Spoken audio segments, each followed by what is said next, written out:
Hello AD, I'm Manavendra Pratap Singh. And I'm Janaki Kumari. We welcome you to the magical Garh Palace here in Bundi.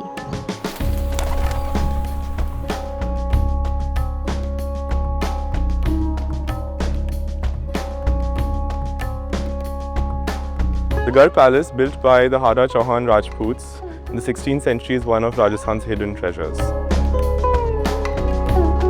The palace complex, perched on the hillside, overlooks the city of Bundi, is a succession of separate but overlapping structures added to and modified by different rulers over the different centuries.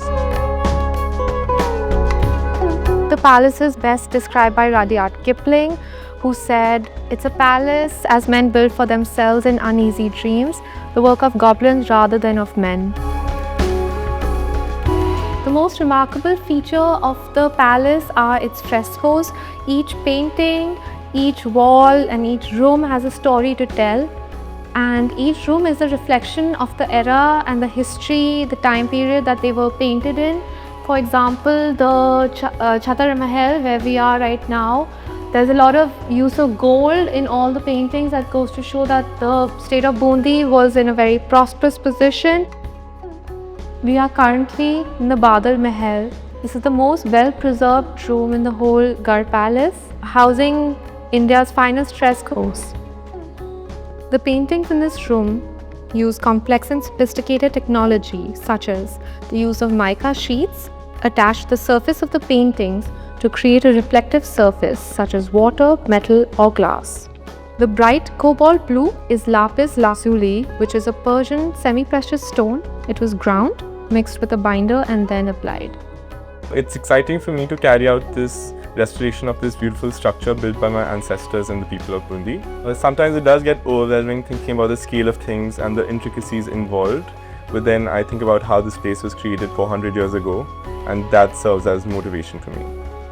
My connection to Bundi is through my grandmother, who was the princess of Bundi. She herself loved to paint, and just to honor her passion, it would make me the happiest. Centuries of neglect, bat infestation, and water damage made it difficult to access and stabilize certain parts of the palace that were structurally compromised, making areas hazardous to enter. This is the Baradari of the Chhatar Mahal. I've personally been involved in restoration of these frescoes. We have managed to restore them in a traditional manner using earth colors and natural minerals and vegetable dyes. Sustainability here for us not just means ecological care but also cultural continuity. And we hope that people are inspired when they visit the Garh Palace by its dreamlike architecture and the intricate paintings. We really hope that you all fall in love with the magic of Bundi.